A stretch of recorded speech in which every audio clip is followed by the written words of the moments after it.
नमस्कार बच्चों, सभी को नमस्कार। और मैं आशा करता हूँ कि सभी प्यारे बच्चे इस ग्रीष्मकालीन अवकाश के दौरान सभी स्वास्थ्य में अच्छे और पढ़ाई में ध्यान लगाते हुए पढ़ाई में मन लगाते हुए अपनी सिलेबस को कवर करते हुए पढ़ाई में आगे बढ़ रहे होंगे।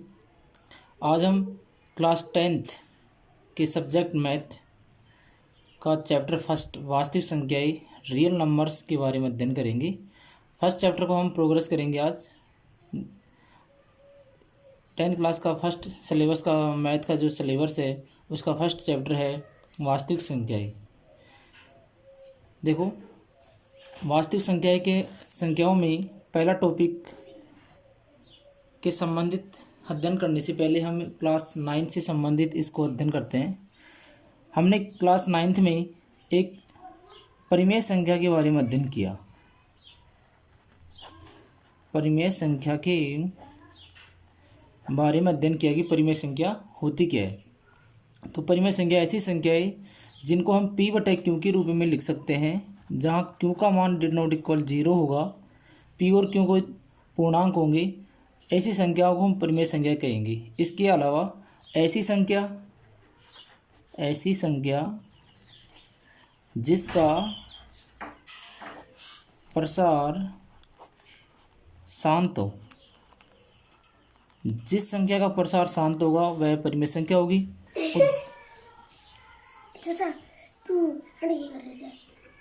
जिस संख्या का प्रसार शांत होगा वह परिमेय संख्या होगी। और इसके अलावा ऐसी संख्या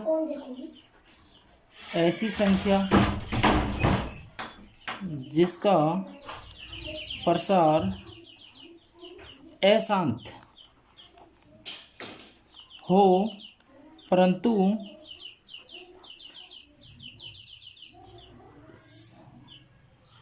सवृत्त आवर्ती हो। मतलब ऐसी संख्या यदि हम कहें कि जिसका प्रसार शांत होगा, टर्मिनेट होगा, तो वह हमेशा परिमेय संख्या होगी।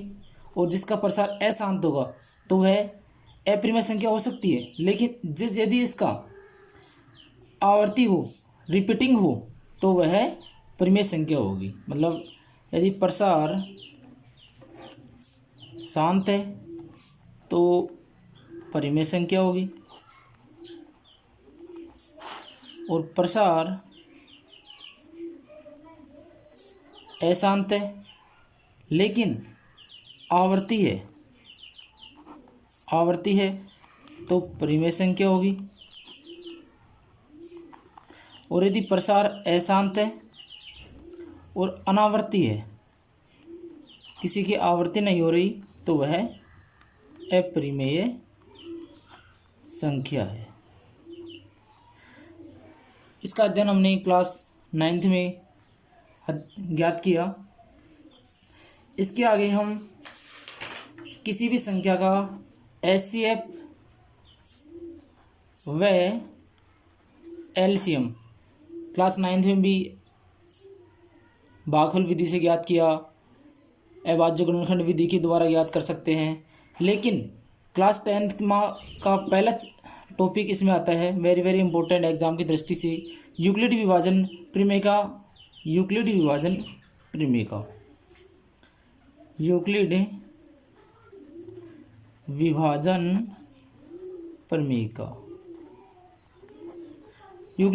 प्रमेय के द्वारा हम HCF ज्ञात करते हैं।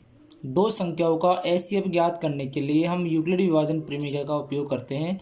हमने क्लास 9 में पढ़ा कि भाज्य बराबर भाज्य गुणा भागफल प्लस शेषफल। इसी के अकॉर्डिंग हम यूक्लिड विभाजन विधि का उपयोग करते हैं। माना दो धनात्मक पूर्णांक A और B दिए रहने पर ऐसी अद्वितीय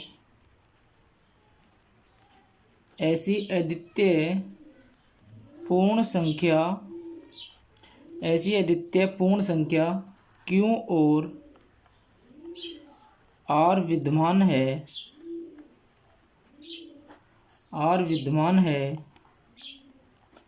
कि आर संख्या विद्यमान है कि ए बराबर बी क्यू प्लस आर, जहाँ आर शेषफल है और आर का मान 0 less than equal less than B. R का मान हमेशा 0 से बराबर होगा या 0 से बड़ा होगा और बी से छोटा होगा। इस प्रकार देखो ये प्रमेय का जो यूक्लिडी विभाजन प्रमेय के द्वारा ऐसे ज्ञात करेंगे। ये कहते हैं कि माना दो धनात्मक पूर्णांक ए और बी दिए रहने पर हम अद्वितीय पूर्ण संख्या क्यू और आर विद्यमान है तो हम ए बराबर बी क्यू प्लस आर भाज्य बराबर भाज्य गुणा भागफल प्लस शेषफल, ये ले सकते हैं हम। भाज्य बराबर भाजक गुणा भागफल प्लस शेषफल, और शेषफल का मान हमेशा भागफल से छोटा होगा। जिस संख्या से भाग देते हैं हम उससे हमेशा उसका मान बी से भाजक से हमेशा छोटा होता है, जिससे हम उसका भाग देते हैं। जैसे हमने यदि 5 में 3 का भाग देंगे तो देखो शेषफल है जो हमेशा 3 से छोटा होगा, 3 से छोटा होगा, हम भाजक 3 से भाग दे रहे हैं। यहाँ पर भाज्य बराबर भाज्य गुणा भागफल प्लस शेषफल। देखो इसके बाद में हम कह सकते हैं कि आर शेषफल रिमाइंडर बचेगा यहाँ से 0 less than R equal less than B, जहाँ पर क्यू एक भागफल है,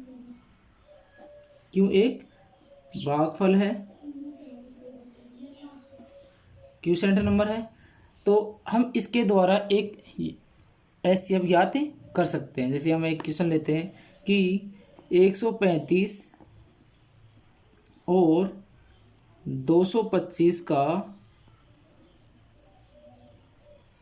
यूक्लिड विभाजन प्रमेयिका से एचसीएफ ज्ञात करना। तो इसमें देखो बच्चों कि ए और बी को धनात्मक पूर्णांक मानेंगे हम। तो दे रखा है कि यदि हम ए बराबर 225 और बी बराबर 135, क्योंकि 225 ग्रेटर देन 135 है तो बड़ी संख्या को हम ए मानेंगे, भाज्य मानेंगे, और छोटी संख्या को हम इसका भाजक मानेंगे। तो यहाँ से देखिए, देखो 225 बराबर होगा 135 इंटू 1 प्लस आर शेषफल। 90 शेषफल हो गया, 135 को 1 से मल्टीप्लाई किया और 90 को जोड़ा 225 प्राप्त हो गया। इसके बाद हम देखो 135 और 90 में बड़ी संख्या कौन सी है, 135 को यहाँ लिखेंगे हम। तो यहाँ से आ गया 90 इंटू 1 प्लस 45। अब 90 को बड़ी संख्या को इधर लेंगे, 90 बराबर 45 इंटू 2 प्लस 0। यह प्रक्रिया हम जब तक करेंगे जब तक शेषफल 0 प्राप्त न हो जाए। शेषफल 0 प्राप्त होगा जब तक यह प्रक्रिया हम करते रहेंगे, इसके बाद देखो जब शेषफल 0 प्राप्त हो उसके लिए भाजक का मान क्या है, भाजक का मान जो b है वही इसका HCF कहलाता है, तो इसका HCF आ गया 45 इसका HCF कितना आ गया 45। हम दूसरी कोई नंबर लेते हैं, इसके बाद कोई नंबर ले तो देखो बच्चों आगे इसके बाद में कोई नंबर ले हम तो देखो सेकंड क्वेश्चन है कि 196 और 38,220 का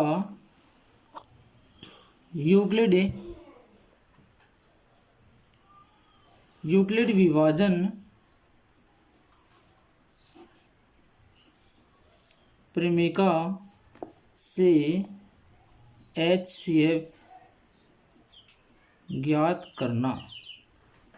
देखो बड़ी संख्या कौन सी है 38,220 ग्रेटर देन 196। ए बराबर 38,220 और बी बराबर 196। तो यूक्लिड विभाजन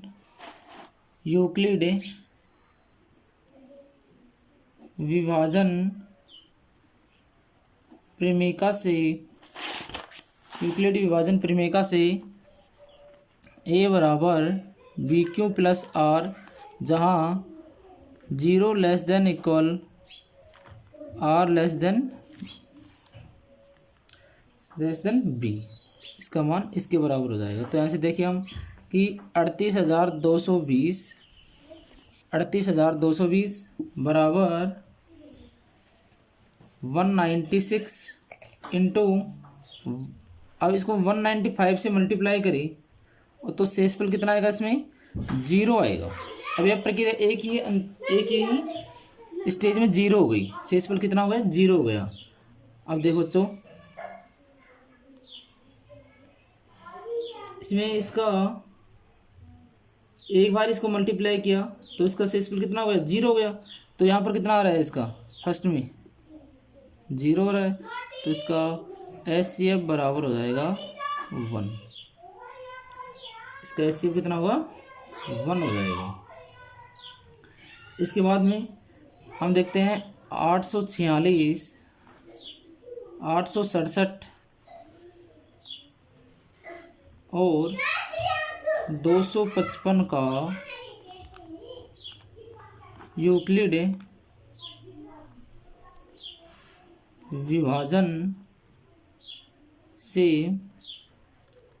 HCF ज्ञात करना। देखो बच्चों, इस प्रकार ए बराबर 867, बी बराबर 255, यूक्लिड विभाजन ए बराबर बी क्यू प्लस आर, जहाँ 0 less than R less than equal B. यहाँ से लगाएंगे 867 बराबर 255 मल्टीप्लाई 3 प्लस 102, 255 इधर लिखेंगे बराबर 102 इंटू 2 प्लस 51।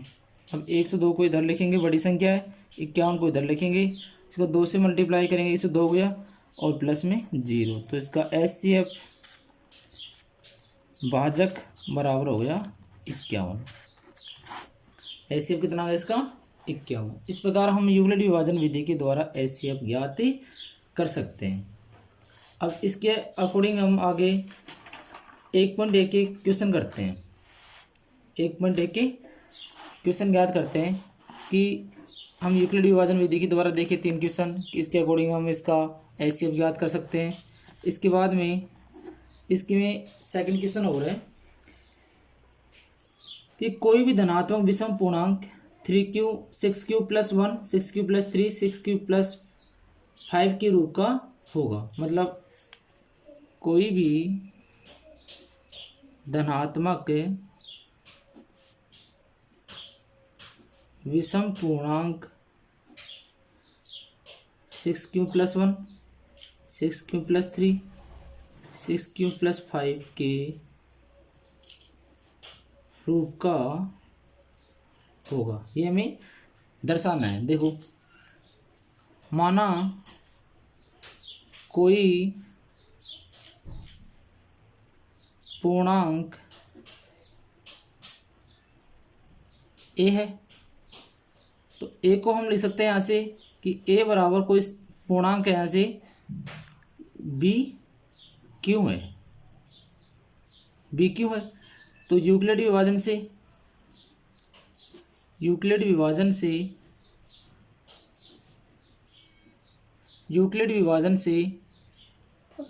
ए बराबर बी क्यू प्लस आर होगा, जहाँ 0 less than equal R less than B. शेषफल का मान 0 से बड़ा हो गया, 0 के बराबर हो गया, बी से छोटा होगा। अब हम कहें यहाँ से कि बी बराबर 6 कोई पूर्णांक है, तो ए बराबर होगा यहाँ से 6 क्यों अब जो आर का मान है या तो 0 होगा, 1 होगा, 2 होगा, 3 होगा, 4 होगा, 5 होगा, 6 से छोटा होगा। तो हम इसको लिख सकते हैं ऐसे कि ए बराबर 6 क्यूब + 0, ए बराबर 6 क्यूब + 1, ए बराबर 6 क्यूब + 2, ए बराबर 6 क्यूब + 3, ए बराबर 6 क्यूब + 4, ए बराबर 6 क्यूब + 5। ये ए के मान हो सकते हैं। अब देखो यहाँ से 6 कोई सम पूर्णांक है। अब सम को किसी भी पूर्णांक से गुणा करने पर हमेशा सम पूर्णांक प्राप्त होता है। सम पूर्णांक प्राप्त होता है कि हम सम को किसी भी सम पूर्णांक से, किसी भी पूर्णांक से, किसी भी विषम पूर्णांक से गुणा करें तो हमेशा सम पूर्णांक ही प्राप्त होगा। तो हम कह सकते हैं कि यहाँ से 6 क्यों एक सम पूर्णांक है। अब सम पूर्णांक में सम संख्या जोड़ने पर सम प्राप्त होगा। और सम पूर्णांक में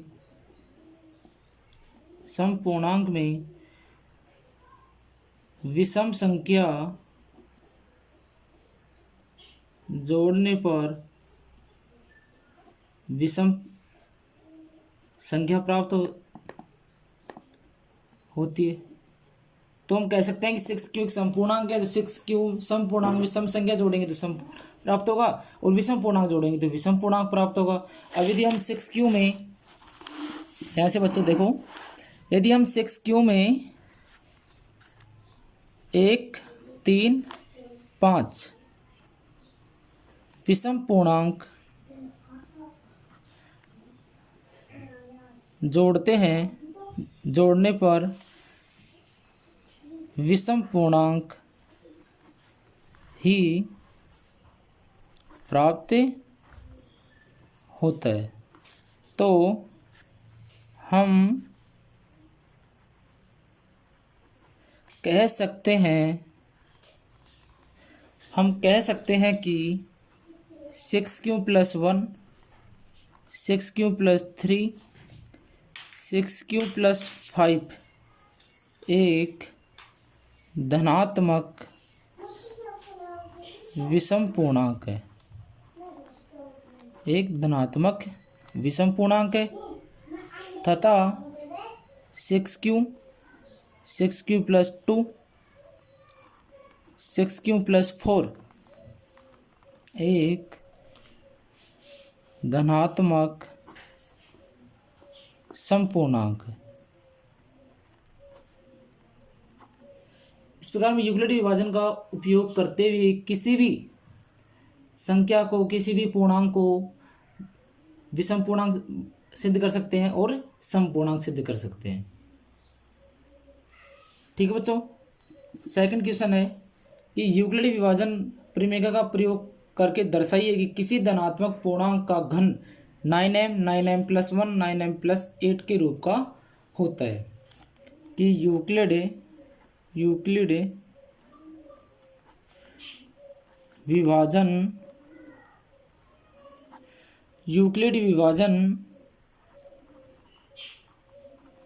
परिमेय के प्रयोग से दर्शाइए कि किसी धनात्मक पूर्णांक का घन 9m 9m + 1 और 9m + 8 के रूप का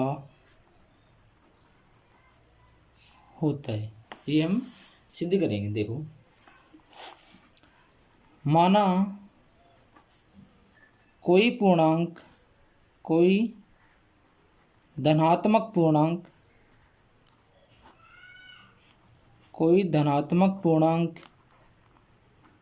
ए है, तो ए बराबर बी क्यू प्लस आर।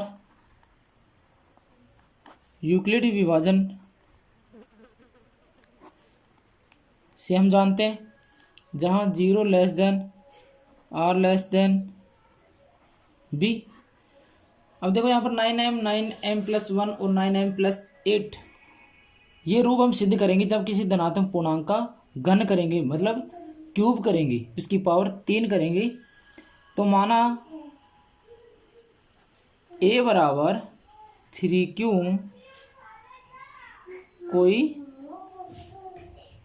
पूर्णांक है, कोई धनात्मक पूर्णांक है, तो ए बराबर हो सकता है 3q, ए बराबर 3q+1, ए बराबर 3q+2। यदि ए बराबर 3q कोई धनात्मक पूर्णांक है तो ए का मान होगा 3q, ए बराबर 3q+1, ए बराबर 3q+2। अब हम इसका क्यूब करेंगे। यहाँ से देखो, समीकरण नंबर 1, समीकरण नंबर 2, समीकरण नंबर 3। समीकरण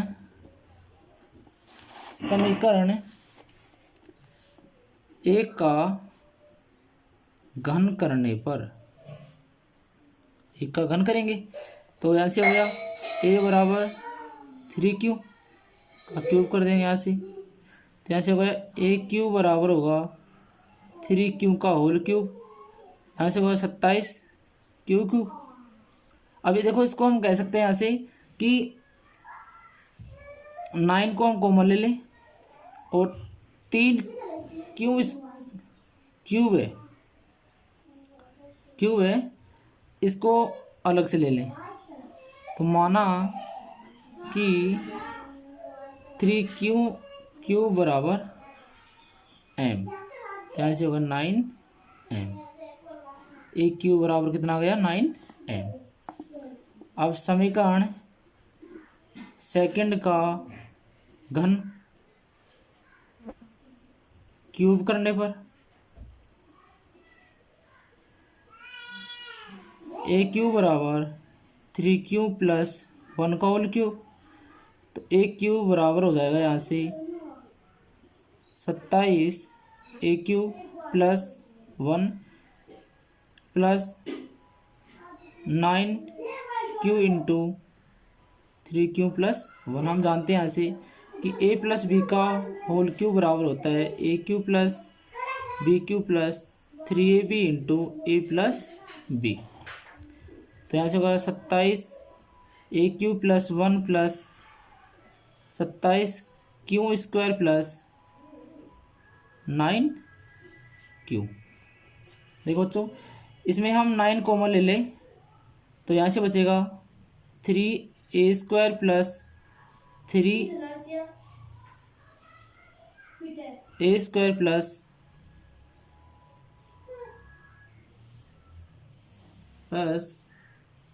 बच्चों यहाँ क्यों है, क्यों लो इसको, ये क्यों है, क्यों, यहाँ से बचेगा q+1।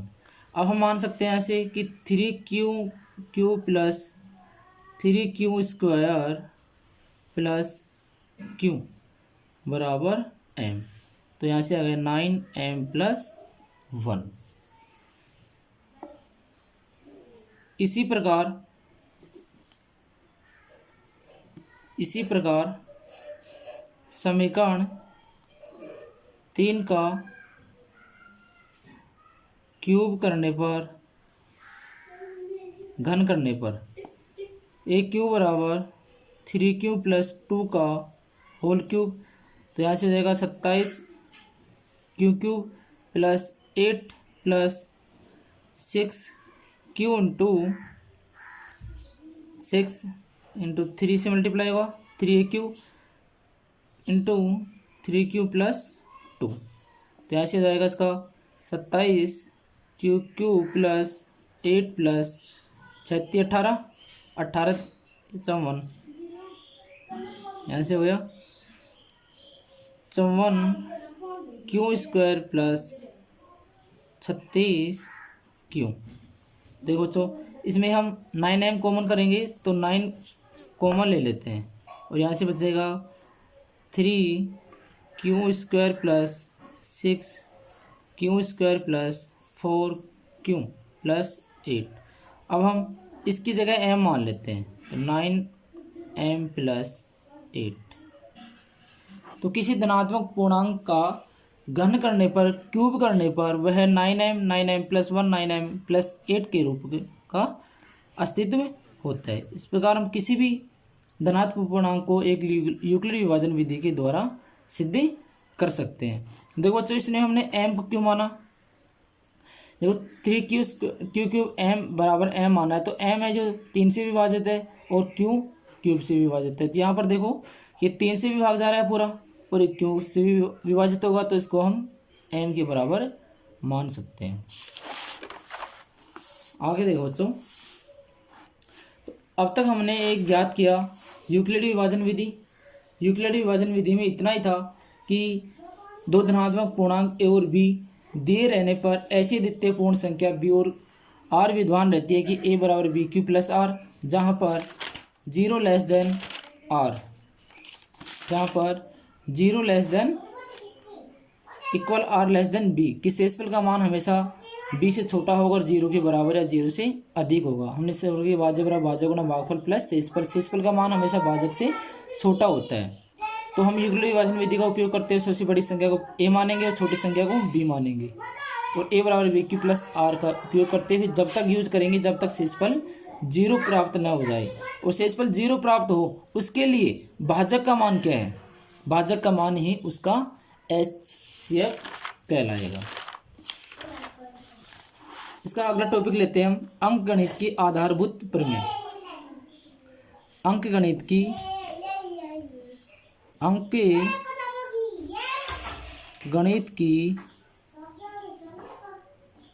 आधारभूत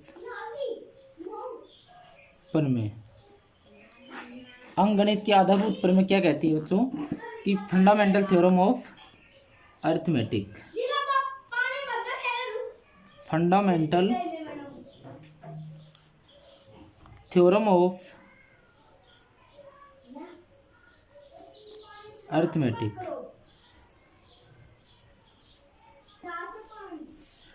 फंडामेंटल थ्योरम ऑफ अरिथमेटिक अंकगणित का आधारभूत प्रमेय कहती है कि प्रत्येक भाज्य संख्या कंपोजिट नंबर, प्रत्येक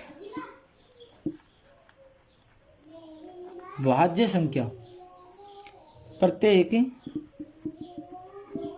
संख्या कंपोजिट नंबर को अभाज्य संख्याओं के एक गुणनफल के रूप में व्यक्त गुणनखंडित किया जाता है, गुणनखंडित किया जाता है तथा यह गुणनखंडन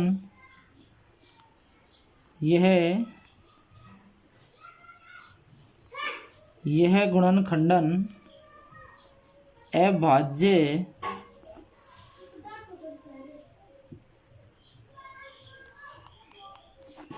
गुणनखंडों के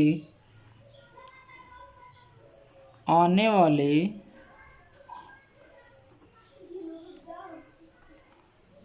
क्रम के बिना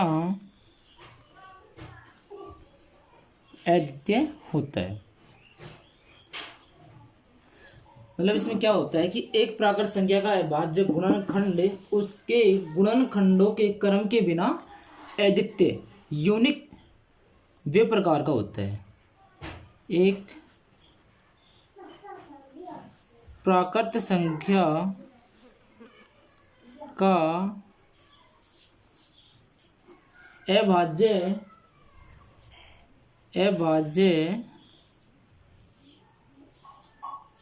गुणनखंडन उसके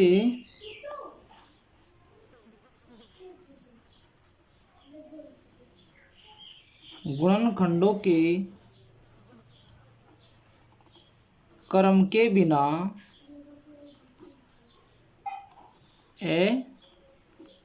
अद्वितीय यूनिक प्रकार का होता है। इसका मतलब क्या हुआ बच्चों कि हम एक संख्या को उसके विभिन्न प्रकार से विभिन्न क्रम से उसके अभाज्य गुणनखंड कर सकते हैं। जैसे बच्चों हमने कहा कि ये 12 है, 12 को हम लिख सकते हैं ऐसे कि 12 है, इसके अभाज्य गुणनखंड कर सकते हैं 2, यहाँ से होगा 6, फिर यहाँ से करेंगे 2, यहाँ से होगा 3, फिर 3 का 3 रहेगा। तो हम इस 12 को ऐसे लिख सकते हैं कि 2 इंटू 2 इंटू 3 इंटू 1 या 1 into 2 into 3 into 2, 1 into 2 2 into 3। तो एक भाज्य संख्या को, कंपोजिट नंबर को उसके अभाज्य गुणनखंडों के गुणनफल के रूप में हम अद्वितीय प्रकार से व्यक्त कर सकते हैं। जैसे हमने एक एग्जांपल लिया 12 का, अगला एग्जांपल ले हम यहाँ से अगला एग्जांपल ले 32,760। तो इसका हम देखो यहाँ से 2, यहाँ से करेंगे 16,380, फिर हम इसको डिवाइड करेंगे यहाँ से 2, यहाँ से आएगा 8,190, फिर इसको डिवाइड करेंगे 2, यहाँ से आएगा 4,000, यहाँ से जाएगा 4,045, इसके बाद में होगा 3 से मल्टीप्लाई करेंगे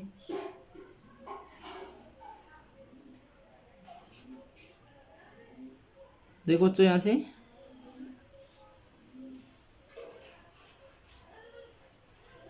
यहाँ से 3 से मल्टीप्लाई करेंगे हम इसको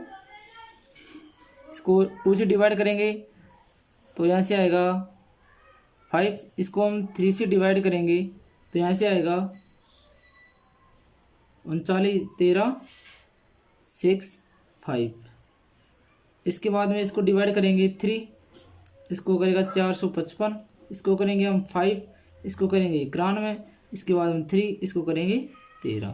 तो हम इस 32,760 को एक अभाज्य संख्याओं के गुणनफल के रूप में व्यक्त कर दिया, और यह एक अद्वितीय प्रकार से गुणनखंडों के रूप में व्यक्त रहता है। मतलब इसको हम आगे पीछे कर सकते हैं, इस संख्या को पहले गुणनखंड कर दिया, दूसरी कर दिया, यूनिक होता है।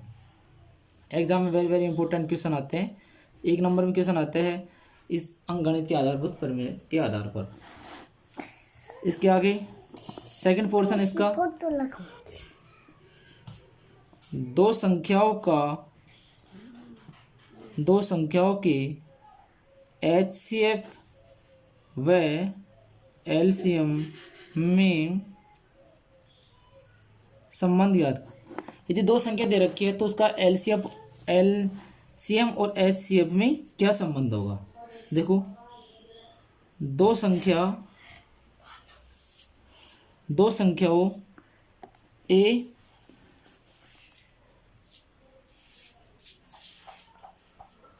A और B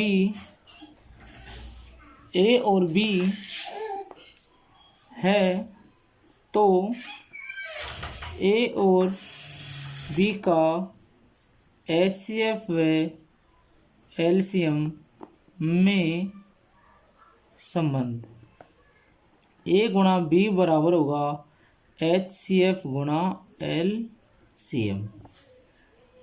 ये दोनों संख्या गुणनफल है जो इसके HCF और LCM के गुणनफल के बराबर होता है। ये हमने देखा कि जो इसका गुणनफल है जो बराबर होता है। ये दोनों नियम वेरी वेरी इंपॉर्टेंट है। इस 2 संख्या गुणनफल है जो HCF और LCM गुणनफल के बराबर होता है। इसके बाद हम देखो बच्चों हम क्वेश्चन देखते हैं कि 140 का अभाज्य गुणनखंड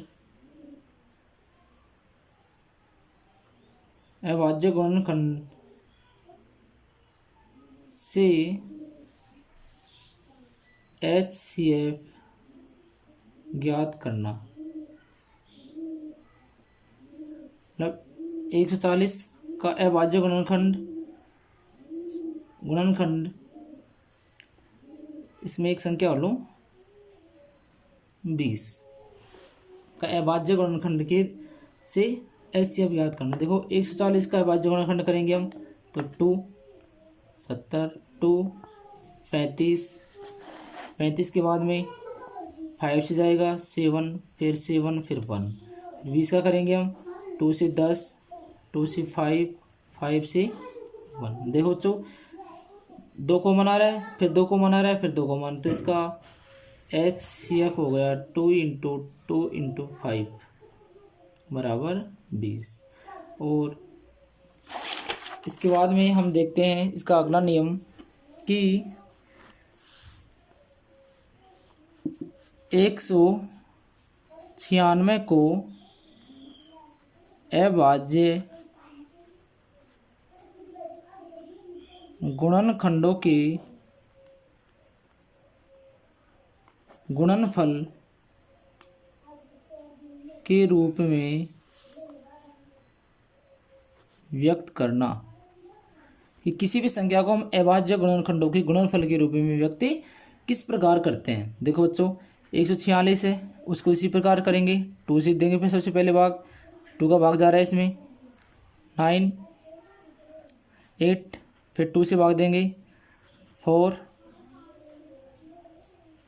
9 फिर 7 का भाग देंगे 7 से जा रहा है फिर 7 का भाग देंगे फिर 1 का भाग देंगे। तो इस प्रकार इसके अभाज्य गुणनखंड हो गए 196 बराबर 2 इंटू 2 इंटू 7 इंटू 7। ठीक है बच्चों। अब इसके बाद में देखते हैं हम इसको अगला क्वेश्चन कि इसके बाद में देखते हैं कि 26 और 91 का HCF व LCM ज्ञात कीजिए तथा दो संख्याओं का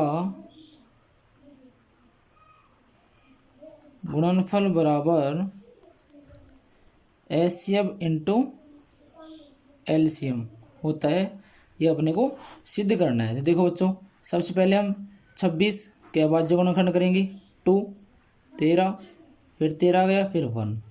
इस प्रकार 91 करेंगे तो सबसे पहले 2 का भाग नहीं जा रहा 3 का भाग भी नहीं जा रहा इसमें 7 का भाग जा रहा है 13 7 91। ठीक है तो इसका HCF कितना आ गया 13 13 कॉमन आ रहा है तो 13 इसका HCF आ गया और LCM आ गया इसका 13 के अलावा क्या संख्या है 13, यहाँ पर कितना है 2 और यहाँ पर कितना है 7। तो HCF 13 गया LCM इतना आ गया। अब देखो दोनों संख्या को गुणनफल करेंगे 26 इंटू 91 बराबर होना चाहिए 13 इंटू 2 इंटू 7। इन दोनों संख्या को हम गुणा करेंगे तो दोनों मान हमेशा आपस में बराबर आएंगे। इसके बाद में अगला क्वेश्चन है कि यदि 306 और 657 का HCF 9 है तो LCM ज्ञात कीजिए। इसका HCF में यदि 9 है तो इसका LCM ज्ञात करेंगे। देखो दोनों संख्याओं का गुणनफल A इंटू B बराबर होगा HCF इंटू LCM। 306 इंटू 657 बराबर होगा 9 इंटू LCM। यहाँ से LCM निकाल लेंगे हम तो होगा यहाँ से LCM बराबर होगा 306 इंटू 657 बटे 9 से डिवाइड कर देंगे और इसका इसको मल्टीप्लाई करते हैं। देखो 3 से भाग दिया यहाँ से, 9 3 27, 3 से 36 हो गया, 9 चौक 36 इंटू 657। इसका हम मल्टीप्लाई कर लेंगे तो इसका एलसीएम निकल के आ जाएगा 657 इंटू 34। इसका देखो मल्टीप्लाई करें, 7 चौक 28, 2 6 चौक 24 है 2 26, 7 3 21, आंसर 2, 5 3 15 2 17, 6 3 18 और 1 19, 8 3 3 1 2। इसका मान आ गया 21,338। इसका ऐसे अब निकल के आ गया। अगला क्वेश्चन है कि क्या किसी प्राकृत संख्या n के लिए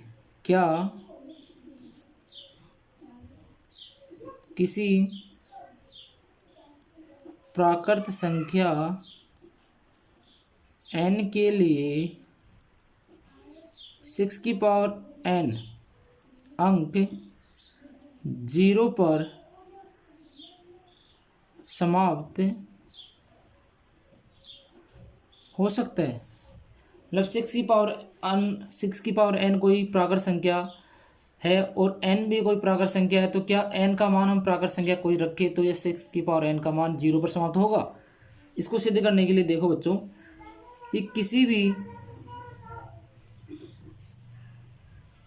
भी संख्या का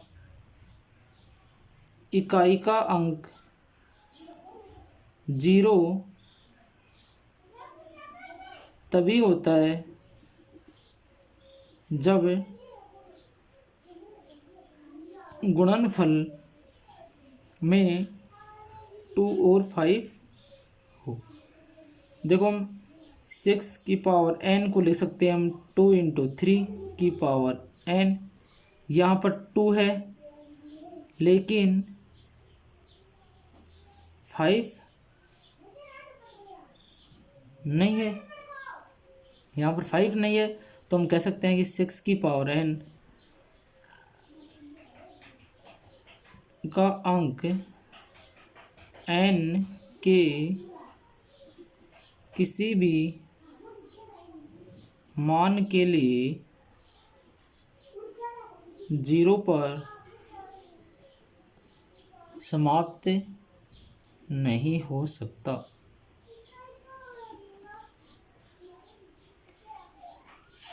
ठीक है बच्चों, यहाँ तक हमने इस संख्या को ज्ञात किया। अब हम इसके आगे अगले वीडियो में देखेंगे। यहाँ तक जो भी आपको समझ में ना आए वो मेरे से संपर्क करें। मेरा मोबाइल नंबर 9667213231। देखो बच्चों, कोई भी प्रॉब्लम हो, कोई भी सवाल समझ में ना आए, हैंडराइटिंग समझ में ना आई हो, तो मेरे से आप संपर्क कर सकते हैं, पूछ सकते हैं। और मैं आपको ये वीडियो अपलोड करने के साथ साथ मैं इस चैप्टर का प्रत्येक चैप्टर भी अपलोड करूंगा। चैप्टर को देखते हुए आप इस चीज़ को अध्ययन करना। पहले वीडियो देखना, वीडियो में किस प्रकार से क्वेश्चन सोल्व किया गया है, 1 क्वेश्चन 2 क्वेश्चन मैंने सोल्व किया, उसके बाद में आप अभ्यास गृह कार्य के तौर पर उसको आगे सोल्व करना। Thank you very much.